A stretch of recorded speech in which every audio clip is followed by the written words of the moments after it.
Thanks for sitting through all the community. No, I'm joking, it's just as interesting. I'd just like to apologise on behalf of Paige and Rachel, who unfortunately can't be here. So we'll just be hearing from these two tonight. So how about, do you want to introduce yourself? Yeah, hi everyone, I'm Radhika Chand and I'm a fourth year English and American Studies student, so I've had my year abroad to America, come back, and yeah, thank you. Hello everyone, my name is Katie Leach, I'm in Equal Opps and Welfare, and I'm a third year psychology student. Great, thank you. So the way that we'll work is very similar to how Sam's just done the community time. There'll be three preset questions that these guys have been briefed on. And they'll answer those. If anyone has any questions around the issue that we've been talking about, I'll take those at the end and the candidates can address those. Please can we just make sure that all questions that you ask are answerable by all candidates. I'll be overruling anything that comes across as too personal or anything like that. And I also just want to take this time to just highlight any trigger warnings. It may be that we talk about things around mental health or sexual harassment, so just a pre-warning that if anyone feels like they need to leave the room, you're able to do so. Okay, great. So the first question, Katie, we'll start with you, and then Rad's afterwards. So the first one's around mental health. Both of you have highlighted the area of mental health as being something you'd like to make an impact on if you would be elected into the office. A lot of the stigma that surrounds mental health is a cultural attitude. So what campaign ideas are you going to use in order to reduce this stigma? I feel that there's a lot of campaigns kind of nationwide that are already being ran, that obviously are doing brilliantly. Things, for example, that are done by Student Minds. They have their own area at the University of Nottingham. They're doing wonderful things. I think myself, I can't currently come up with any campaign ideas because I feel like there's research that needs to be done into campaigns that are already being ran, the impacts that they've already had, what's good about them, what's bad about them. And I feel like if I got accepted into this role, voted into this role, then I would love to spend part of my summer researching into the good and bad parts about different campaigns and identifying areas that need targeting for campaigns. Therefore, I can't currently kind of give ideas for a campaign because I'm not in a position, I don't have the knowledge to be able to do that without being, I need the research first. Great, thank you. Yeah, so there is a lot of stigma around mental health and it's become a lot more aware over the past couple of years. We really want to tackle on that, really want to work along the services we do have at university. So we have Mental Health Awareness Week, we have a day, we have services downstairs, student advice services we have downstairs, we have Nightline, we have Night Owls, we have the services but we don't know how to access them as a student body. So my first thing would be perhaps changing the terminology. So instead of saying mental health, make it called mindfulness.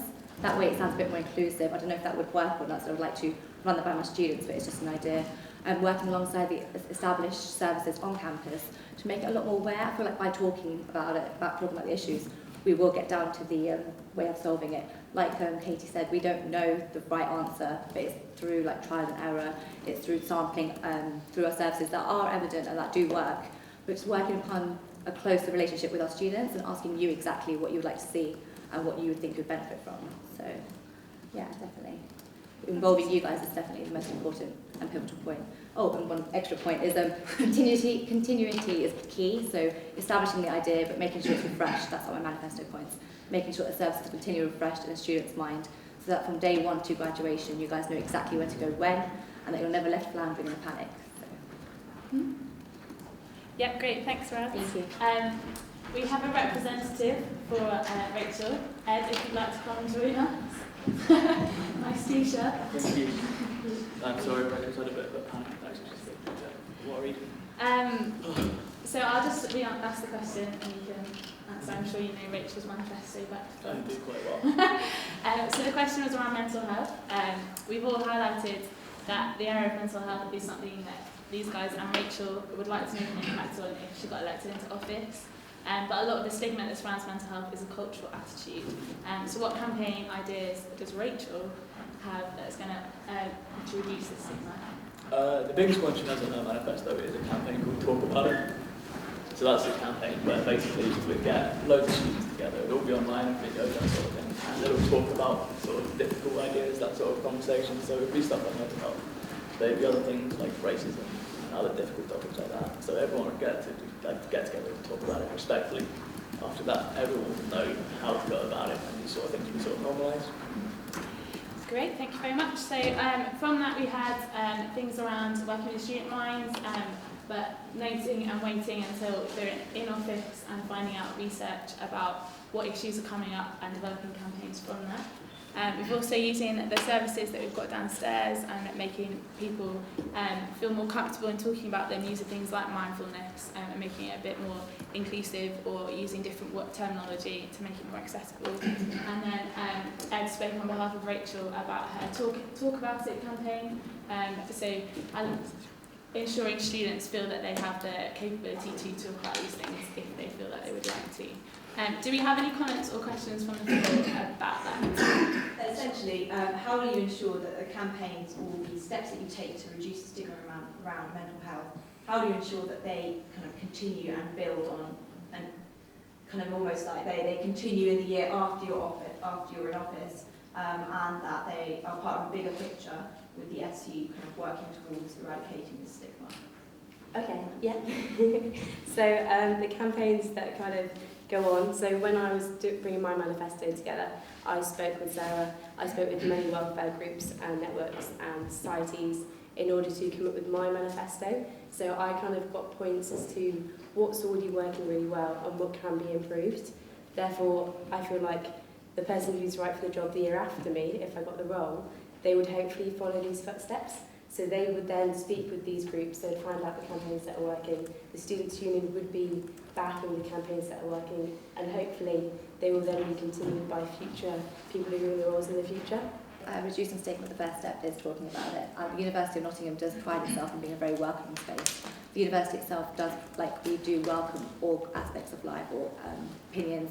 You're free to talk about what you'd like, and I want to make sure the university remains that safe space, but also that it remains an open space, so that no student ever has to feel like they're isolated or that their opinion doesn't matter, because opinions shape the welfare that's around you. As for making a lasting legacy, no work for welfare will be an instantaneous change. It's a change in attitude, it's a shift in what we do from day one. So one point on manifesto is refreshing. 3 times minimum, we were, one of my aims is to create welfares, so playing on the word welfare, have welfares that invite you to intangible presence with CRIPS, with your student services, with night owls, so you know what services are out there that are available for you, and that in collaboration with our part-time staff, we have a lasting legacy that can continue working along, because working with a part-time staff is extremely important, as well as working with our postgraduate students and our presidents. So a quick point also about refreshing and keeping things in legacy. I found this booklet about certain conditions, so disability, dyslexia and long-term medical conditions in Raleigh Park, stated from May 2010. This is the first time I'm seeing it. I started university in 2012. This is the kind of thing that I want to stop. I want to continue generating physical means to access our services, as well as an online presence, but finding this in 2012 in the corner of a JCL was not exactly how I wanted to find out about my services, so making it more approachable and more general for everyone else. In terms of making a lasting legacy, as I'm sure will come up at some point, I think all of us have something on the lines of a website we want to make, so that would be something that would then be continued in later years. And the Talk About It campaign that I mentioned earlier would also be collaboration with people like NSTV, with URN and that sort of thing, so we want to continue this thing in later years as well. Yeah, that's basically in terms of mental health, as someone with mental health problems, I wanted to know how you sort to make your campaign accessible during the period, because as someone who doesn't really do well in large social situations, I'd work to know how to sort of reach people in alternative forms. Oh, so I've spoken to people on a one-to-one basis. Yeah, I've gone to different groups, different committees, meetings. I've met up with people generally, and I feel like I'm quite an approachable person. I'm quite friendly, I think. And so I've kind of approached it in a manner that, I understand that I don't understand how people feel in certain situations, and I'm willing to learn how you feel in situations. I want to know how to approach situations, and I feel like there's training and things, if I got into the role, that would allow me to have that. So with regards to how I've approached it up to this point, I've approached it in the most sensitive manner. I've got quite a lot of experience within welfare already. So I don't know if you know, but I'm a previous Nightline volunteer, and so I've been trained in how to approach sensitive topics. I've been trained in how to listen, and I feel like this has benefited me so much because I feel I can talk to people about sensitive matters, and know how to listen. And so it's kind of there's not really a word that I've kind of brought to my campaign to do it, but it's just how I am. If that makes sense. Sorry. Absolutely. I feel like the way I've approached my research is treating everybody as a person. So you're not here as just a student or as a statistic at university. So when I spoke to my students, I went to a range of different faiths, I went to different societies. My first point of contact was the president, and I asked them if it was okay if I could speak to their society themselves, and they were like, yeah, you could talk to our girls this time or our guys this time. I like to approach the person I'm speaking to with a smile on my face and offer them a cup of tea if I can, just to make sure they're comfortable talking to me. If they don't also want to speak to me face to face, I do give them like my university email, so rather that they don't want to contact me themselves face to face, they have a forum to do so online. It is just walking around perhaps with a smile on my face and having a nice tone in my voice and being helpful, not to intimidate anybody, not here to intimidate anyone. As for experience, I have been a welfare representative on committee for American Society since 2012. Doing it again for Hindu Society this year. It's opened me up to a lot of walks of life and how people are different. So there was never one generic system on how to talk to people. But it's been a pleasure to be exposed to so many students at university. It's nice to accept that everyone is a different shade of person. So if someone's like, no, sorry, I don't want to speak to you today, can we do tomorrow? More than happy to accommodate my time around you. So thank you. We've made so much effort to make sure that our campaign has been accessible and kind to everyone as we can. Like in terms of physical campaigning, everyone on our campaign team is approaching someone saying, hey, is it okay if we talk to you? Would you rather we left you right alone? And respected that sort of thing. And if someone's working, we've left them right alone. Some people seem to have been like shouting at people and we don't, that's a terrible idea. We have stayed well away from that. In terms of our online campaign, that sort of thing, we've tried to be as accessible as possible. Again, all our images are described, all our videos are transcribed, everything has trigger warnings, content warnings, so everything has been as accessible as it's humanly possible. And yeah, if anyone has had any problems, then we've been as receptive to them as we can be. Yeah. Okay, cool. Thank you very much. So moving on to the next question. A lot of your manifestos also mention the accessibility of the online resources and platforms for both the Students' Union and the university. This is something that many SU officers have had on their manifestos for previous years. So why do you think that this year is the year that it will change? Ed, if you want to start with you this time. I know Rachel has been in contact with loads of people. I cannot be telling you who they are because unfortunately it wasn't me that was doing it. And she's built together this idea for a website with links to everything she possibly can. So I think she has a really good plan of what's actually going to be on it. As well as links with like student society and stuff. Like I know she spoke with student minds and that sort of thing to understand what they want on it as well. In terms of how it's actually going to happen, the ESJ network launched their own website this year, so we know the technology and the availability is there. So why not have a welfare website as well? Great, thank you. Brad? Yeah, sure. Speaking to Sarah and speaking to the other SU members, I know there's an online platform being established, perhaps superficial in running. I, especially on my manifesto, has got my first link for accessibility is a go/link. You want to go straight to your query, so I'm going to decide something. I'm not any good with technology itself, but talking to people who can. You write go/CRIPS perhaps, and all the information about CRIPS will pop up. Timings, weekend appointments, who's actually there, the services they actually offer. Just so that they have an online thing that goes straight, so it's separate from the SU website, which doesn't need a lot of work on it. But it just takes you straight to your query because you want to go straight to your query, so go/link. That'll be established.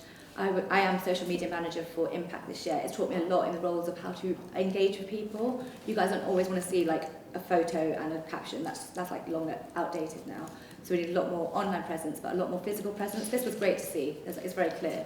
But I want to make sure around campus, especially in the SU building, you guys are constantly engaged with what's happening. I'm going to try and initiate a rolling PowerPoint in each of the SU buildings, so SB Guild, Jubilee, here, which is continuously showing you what events are taking place this week, this month, and make sure it's circulated around the fresher halls. Communication is key. for this kind of things. Online platform will take you to an extent. And keeping you away from Facebook, because not a lot of our international students have Facebook, let's just say. So we need to make a different resource where they can be like, oh, I can go to this link instead. I quite like Prezzies. Are they called Prezzies? Yeah. Those PowerPoints that flick around everywhere. I'm not sure if that'd be an approachable thing, but I'd like to maybe establish one that's quite subtle, that will show you like welfare and takes you off your services. So there's some ideas. Okay. Thank you. Thank you. Okay. So with regards to our welfare website, it's definitely needed to just have everything there in one place. I know that you're already working on the My Nottingham thing, and I think the way that the I don't have a name for it yet, but we'll call it the Katie thing, and it's going to be like a separate thing to My Nottingham.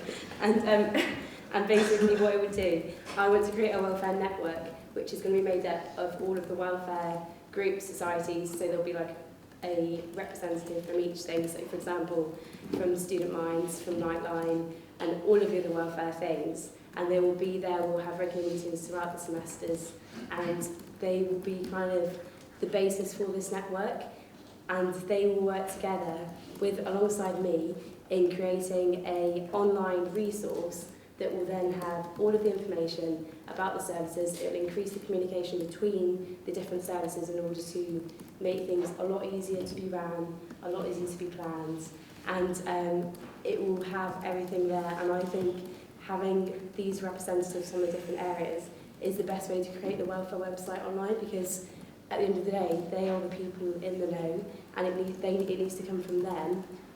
And if they have admin rights online, then they can add the information that's necessary, they can add the events, they can do the publicity, they can increase the access and awareness and the promotion, and all of that, and it will all be online in one place, and I think I can do that. Even if I have to do the website stuff myself, I can learn. I'm willing to learn, so yeah. Great, thank you. So we have a variety of different comments there about the accessibility of online resources. Does anyone have any other comments or questions about that issue? Rajesh? Not about the issue, but on the overall picture of postgrads. I did a study recently, and I came to know that close to 120 PhD students have actually discontinued last year. So with regards to postgrads, what do you have in mind, or what do you see as the most important issue that needs to be as welfare and equal opportunities? Yeah, so this is a slightly separate question. So does anyone have anything about online accessibility before we move on to Rajesh's question? No, great. Oh, Tom, did you have something? Yeah, from experience with the websites, it seems to be intensely a bit myopic in how it handles everything. It is a bit of a nightmare trying to find things and organise it. Also, there is the fact that I know several people who have sort of bicycles so that they can't use computers for whatever reason. Some of them are scared or whatever. Sorry, I can't speak for that. But I just want to know how resources will be kept available for those who might not necessarily be active. Great, thank you. Ed, do we want to start with you again? In terms of those people that can't actually access a computer, I personally don't know Rachel's manifesto well enough. Okay. I'm sure she knows Zoe so well that she would have come up with something for this, but I don't know it myself. That's all right. I would like to, my first point, if you can't access a computer, we'll have a rolling PowerPoint in the SU building that will keep you continuously updated. Again, if the screen doesn't intimidate you. I do want to work on physical, like going back to print and just making sure there's a physical copy in our first year freshers halls. All the information shouldn't actually be kept online, because if it's online, it creates a barrier between person and the service. There's a lot of services that exist, it's all elusive at the moment, they remain as names. So hence I want to establish things, alongside maybe Katie's idea of the online forum, but having an actual physical welfare forum where the services are congregated in the atrium, in the SP Guild and Jubilee, where you can go and access your service face to face. Again, if that intimidates you, it needs the services and the information needs to be kept updated so the student knows exactly where to go when, and that our personal tutors perhaps have the information ready for you. So that would be my first point of call. If they had all the list of services for me, that would be wonderful. As do the student advice services downstairs. They have external links with the community. They can direct you exactly where to go. So it doesn't always have to be behind a computer. Yeah, I'd say my first point is the Student Advice Centre. It's wonderful. They know everything about everything, and people can go there. They can chat to them if they want to know, if they want to speak to a person, as opposed to being online. They can have everything there, like the leaflets for all the different services. If they want to have a physical thing as opposed to talking to someone, like I understand that some people might not like the online screen thing, so the Student Advice Centre needs to be used more because they're wonderful people and they can help with everything. So I think that would probably be, with it being in Portland, I'm not sure about the other campuses, how it works with them, but I'd be willing to kind of find out how, if they've got the services there, if they know, if they've got exactly what we have in UP. But yeah, I think Student Advice Centre is the way forward for me to increase promotion awareness of that. So the last question from me is more basing on the equal opportunities side of the role. So this is a scenario-based question. You've had a student drop into the office who has reported an incident of discrimination. How would you respond to this and support that student? Mads, if you want to go first this time. Absolutely. Well, the SU has a zero tolerance policy that's implemented. It's there, it's in place, and no student should feel that being discriminated against. If they, as the scenario says, they're coming to office, my first priority would to make sure they're comfortable. So whether that's going to be with a cup of tea and a smile, take them to a safe space, ask them how they are they okay? Are we okay to discuss this further? What would they like to see coming out of it? And if they wouldn't object to me actually following it through, I would take it onto a higher presence so we can fix it in a way that's A, in line with management, and B, that they're comfortable with, and will never take their scenario further without the permission. Make sure they're led every step of the way. My main thing is that they're kept comfortable and that we do tackle it in a humane way that's receptible to them. Yeah, you guys are my main concern, so I will treat you one-on-one. I don't have a generic way of treating you, but taking you to a safe space, having a chat, making sure you're comfortable are my main concerns. I'm here for you. I swear, I'm sure every single welfare officer will tell that to you, that we are here for you on an individual basis. So your comfort is my main concern. Okay, thank you. Katie? I think that's a lovely way to put it, Brad. I couldn't agree more. I think it is a one-to-one thing. It's a personal, it's on an individual basis. I'd want to identify exactly the issues that this person has, what they want to be done about it. So, for example, it might be that they don't want anything done. Maybe they just want to have a chat about it. Maybe they do need someone else to talk to. Maybe they need signposting to somewhere. I think it would honestly depend on the situation there and then. So I would just find out the issue, find out what they want to be done, and a care plan in place in order to make the person feel most happy. Yeah, I completely agree with everything that's been said. It's most important to make sure that they are okay first before then following up with the complaint and seeing what they would like to do. So, yeah, making sure that they are feeling comfortable, maybe recommending to whichever liberation network they the complaint fall under, that sort of thing, and then see what they wanted them to do, what it does to do with the complaint as well, and then follow protocol from there. Wonderful, thank you. Do we have any more comments on the areas of how to support students through potential discrimination incidents? Yes, Daisy. I know there's probably quite a lot of training involved, obviously, in becoming a welfare officer, but I know that it's not possible for you to undertake the training that every single service in the university has. So I just want to know each of your opinions on getting more involved in the training that's out there and how that can help you in dealing with situations like that. I know there's obviously mental health first aid and other things out there that you might not be kind of obliged to take part in. I feel like I said, you're not obliged to take part in any of these scenarios and situations that are out there, so services for you, but the more services that an individual can actually imbibe, the better it is. I also want to work very closely alongside our part-time candidates. Whoever gets elected into office, they will be very helpful in broadening my knowledge and how to deal with other aspects of university life that fall underneath their segment. Also, it is impossible to imbibe every single service, but the more nourished you are, the more aware you are. The main thing is that have you got a smile on your face? Can you treat them with care? Are they your main concern? From there, you can try and have as much knowledge as you can to direct the student further. So, in practice, I guess, to make perfect. So. So I would agree with you again. I'm not just copying you. No, absolutely. Basically, I would love to, at the start of the year, find out kind of what the roles and plans are for each kind of welfare person. So for example, nightline coordinator, I'd like to know when their training was, and I'd like to have a list of all of the plans that each group has for the whole year.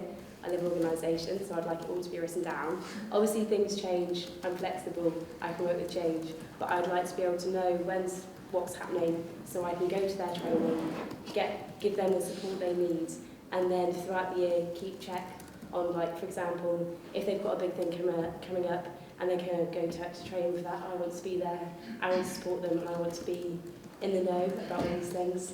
Like, that's what welfare is all about for me.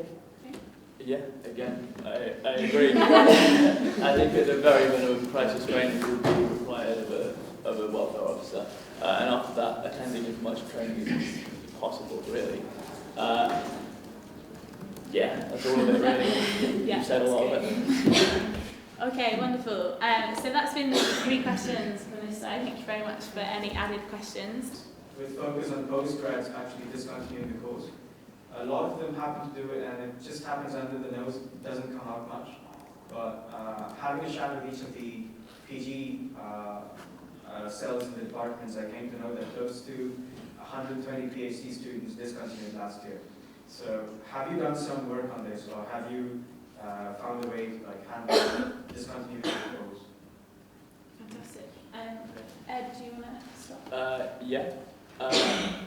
With regards to that comment that you made earlier, part of Rachel's manifesto is actually to train people in all societies, someone at least, to have crisis training, so they would be able to receive students with problems like that. So that would apply to all of the religious societies and cultural societies and things like that as well. The other question was regarding postgrads, right? So I think with a welfare manifesto, basically every point affects every student, including postgrads.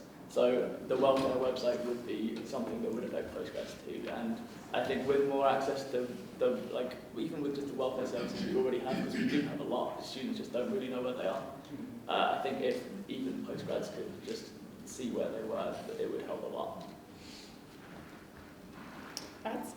Again, in my manifesto, one of my points is making sure that each society, maybe each is a very big jump, but making sure as many societies that can have a welfare representative. I've spoken to quite a few of the cultural from all aspects, and I was like, how would you feel about instituting a new committee member that's welfare central? It's they're trained on how to talk to the committee, and they're first aid trained, and they're all very receptive to that idea. So hopefully we can put that into place within the year running. So next year we can have some new welfare representatives on committees, so thank you for that comment. As for your question, I have spoken to a lot of PhD students. Master students are more receptive to feeling part of University of Nottingham, so inclusivity is including our master students and our postgraduate students. When I was speaking to our PhD students, they said they felt they were too adult for the university, that they weren't supported, and that what we're aiming to give them doesn't apply to them, which I found was quite disheartening because, like we say, each student and each person is a person at the end of the day, so they're welcome to our service as much as we are. I do maybe, one of my ideas is perhaps peer electing a PhD representative who will then engage with their PhD members and perhaps feed back in a welfare respect, because just because they're 26 or above does not mean that they're not open to the same services that we have at university. So perhaps engaging them more, saying that when you are doing a PhD at the University of Nottingham, your welfare is as important as the next person's welfare. Perhaps electing a PhD representative would help in that respect. So those are steps. Great, thank you. Katie? I'd like to introduce a welfare position for postgrads. When I was kind of preparing for the campaign, messaged people like, I'd like to speak to the postgrad welfare officer, and there wasn't one, so I was like, oh, perfect, so that's something for the manifesto. I'd like to add one of those into, not entirely sure how it'll work at the moment, but there's plenty of time for me to work that out over the summer.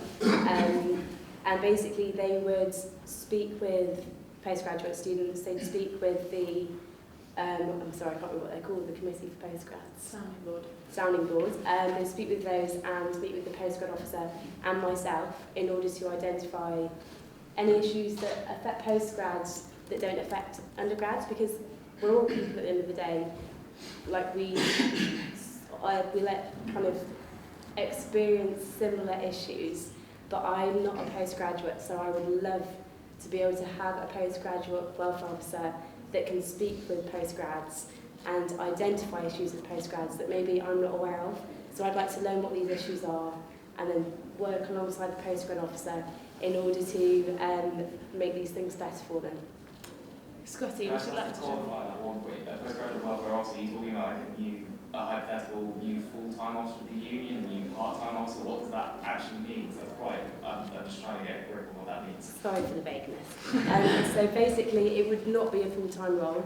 It would be a student at the university who is a postgrad, so they might also experience these issues that are causing postgrads to maybe not be as happy as they possibly could be.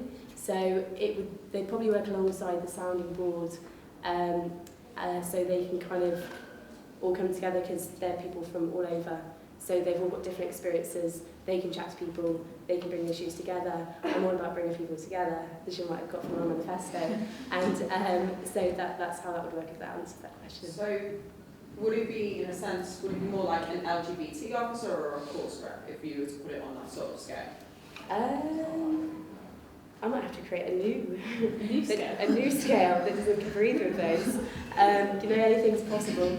And if I get the role, then yeah, I'd love to introduce something because it wouldn't really fulfil the role of either of those. It would be a pot similar to the sounding board role, but it would be more welfare orientated as opposed to course. So it's more about welfare issues as opposed to education issues, if that makes sense. I would argue that Liberation Networks are about welfare issues, but Yeah, of course. Yeah. Great, okay, thank you very much. So this applies whether you're community or welfare. It's more welfare orientated, but all of you will be working with Liberation Networks, with things like Night Out, Student Minds, Nightlife. How are you going to support the people that are supporting students? So Should we just take like them all together and then because Yeah, it take forever? yeah, otherwise, that's fine. Mine's quite a nice question, but so obviously you guys are going to have quite a lot of responsibility and maybe in the process as well. I'd like to know what you guys are doing to look after your welfare while you're going through this process, because it's probably important that you can look after yourselves as well as looking after everyone else. I'll start on the welfare one. Because I ran last year, I kind of knew, I was much more aware of the reality of what campaigning was like last time. So last time, maybe I didn't deal with it as well as I probably could have, but as everyone's probably finding out, it's not necessarily as fun as you might think it is. It's quite a lot of stress. So I mean, with me, it's just about making sure I have a bed, like, you know, I'm going to bed at this time, and I am not getting past that, because if you stay, like, on, for example, on Facebook, you could end up writing social media posts and, you know, putting them in to be published at a certain time. You could do a lot. It's about having that strength in yourself to say no, stop and go to sleep. As for supporting, I mean, I've already said I really want to support the networks, but things like Student Minds, Nightlife, etc. are really, you know, they're really important to me, because I think even though I've never had to use them, I've known loads of friends who've used them, been part of them, etc. So they're quite near and dear to me by, you know, secondary. So as Scott said, definitely with Student Minds and with Easy Tigers and with Night Owls and with Nightline, all these different student groups, I very much want to continue engaging with them, have regular meetings to know what's on the top of their agenda and how I can support that if necessary. Regarding my own welfare in this election process, I can definitely say it's stressful, but it gets me out of bed in the morning. And so it's very motivating to go out, to do these lecture shout-outs, do all these various debates. I do find it enjoyable. It's very tiring, but yeah, going to bed early is important. I definitely think that. In terms of welfare, organisation is key. It's taught me a lot about organisation. If you're organised, you can get to bed on the right time, you can make sure everything's clean and organised around you. It's nice to come home and have a hug. Your friends are asking you how you've done today, if there's something they can help with. My classmates actually have made me some dinners to keep you going for the rest of the week, which is very nice of them. They were just like, you haven't eaten, so please eat. And I was like, I have eaten. But it's nice to have someone looking out for you too, which relates to your next query that you had. I've spoken to quite a few presidents who are like, oh, we're a president of society, we actually have no clue where to go because we need to show a strong grounding for the rest of our committee, which was very heartfelt, and I was thinking that's extremely true, but no student should be under that facade that they need to be strong at all times. No student has to ever struggle alone, which is on my manifesto. We're going to make sure that the services that we have are accessible, so that yourself can take some time out from your committee role or your position, and that you guys know exactly the services available to you, that you know where to go. Also, to make sure that the welfare officer remains an accessible forum. We're here for you, always here for a hug. Sarah's always like, I can come in for a hug or a cup of tea if you need be. Just making sure that our students are aware of that, and that being a president of society can be quite draining, or a head organisation, but that you have somewhere to come to as like your respite place. So with regards to supporting the people that are providing the support towards students at university, I think it's important to kind of get an understanding from their perspective. So spend time with them in their role, kind of regularly meet up with them, which would be, say, my welfare network, I'd be meeting up with them pretty regularly to understand the issues in the university, but also to understand what they're going through. And I would love to, in my manifesto, I want to train the tutors on signposting, but I'd also love to train the tutors in kind of them gaining an understanding of what it's like to be a very busy person at university. Some of my closest friends are very, very involved within the welfare at the university, and I know the stress they go through, I know how much hard work they put in, and I've experienced that, so I've got that experience to provide the support for them next year. I'd like to spend more time with them and understand their needs more, so I'm willing to go above and beyond to try and support them in the way that they need me to. And with regards to looking after myself, I can do this without my campaign team. They have been absolutely wonderful in every way. They've helped me organise every single minute of my day and provided me with food, provided me with cake, provided me with coffee when I needed it, and they've just been absolutely brilliant. So, not saying that I can't handle and look after things myself, I absolutely can, but without the friends that I've got, like, it just wouldn't be the same, and I just like to thank all of you. In terms of like heads of SOSs like yourself, sending them towards other like student-run services, like I know UOFMs works with a lot of this sort of stuff as well as liberation networks, and with the reps, with the training that we want to give to other societies, any other society would really hopefully, once they've given that training, be able to help with anything that you would need. And in terms of my own welfare and Rachel's own welfare, I can only really speak as a duo, really. We've been taking in and out, we've been taking turns. I've been caring for her, she's been caring for me. So, yeah, I mean, we've both been stressed, but we've been going through it together, really. Cool. So there's this video on YouTube that Morgan Freeman narrates, and it starts like in Earth, and then it keeps zooming out like outwards into space, and it's a bit existentialist, but when I get too stressed out, I always watch that video, and obviously a bit of Morgan Freeman narration. It just kind of reminds me how small I actually am in terms of like the bigger scheme of things, and makes me realize like whatever problems I'm dealing with, they're so minor in like the grand whatever. Sorry, I'm getting a bit philosophical, but that's kind of how I remind myself that whatever I'm doing is, you know, it might have a big impact on other students and on my life and stuff, but it's not the end of the world. So that's kind of how I look after my own welfare, Morgan Freeman. In terms of supporting SRSs, I think what you guys do is amazing. I think that you guys take the initiative to do what you do and support students in a way that you provide services that aren't already there, and the fact that you go out of your way and do that is so great. And I've spoken with Maddie before, before campaigning opened, and you know, what you guys do is so good, and the university can't afford to lose you after you guys graduate. And I want to make sure that I'm personally speaking with all of you and asking you, what do you want? What can I do for you, and how can I help you to make sure that you guys are still around? Because without you, you know, there would be no alternatives. From when I was going around speaking to a lot of the networks and officers and everything, what I thought was the best, like the main thing everyone wanted was just, like they didn't want training and stuff, because they are, most of them, students just come into a role and without training. It's like, how do you support such a massive network that supports the diversity of the university? And so just listening to them, finding out what they need, finding out what I can give to them, and even just like popping in when they're doing stuff. It's like, hey, how you doing? Need a hand, anything? They, like, on SB they say, like, when Sarah did it, was just such a massive thing to them. It's like, just like, oh, you're actually here. It's like, you keep just showing that you actually care.